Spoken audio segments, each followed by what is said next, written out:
اسلام کے ماتھے کا جھومر حضرت فاروق اعظم رضی اللہ تعالیٰ عنہ انا كنا اذل قوم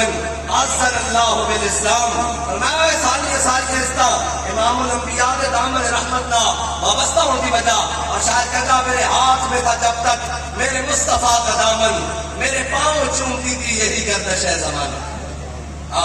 جب تک حضور کا دامن رحمت رہا ادو تک جناب 8 تلوار چپ کے بدل دے بھی گئے ادو تک جناب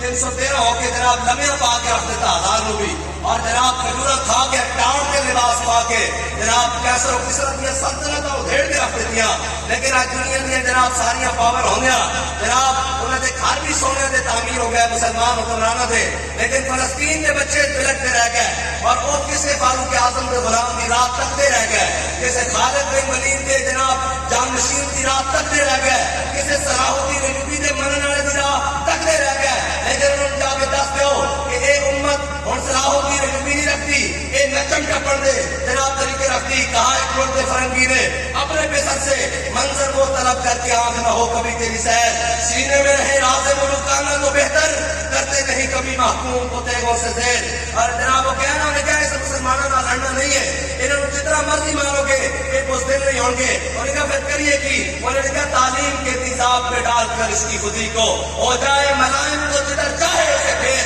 اس نے کہا اس کو تعلیم اور اس کو جناب ایسے مفکر اور دانشوروں کے ہاتھ میں امت دے دو تاکہ وہ کہیں کہ جناب ایسے ہو جائے تو ایسے ہو جائے گا ایسے ہوگا تو ہمارے پاس قوت نہیں ہے ہمارے پاس جناب طاقت نہیں ہے ہم کیسے لڑ سکتے ہیں اس نے ایک بات کہنے لگا ان کو نہیں بتانا کہ قبضے میں بھی یہ تلوار آ جائے تو مومن یا خالد جانباز ہے یا حیدر کر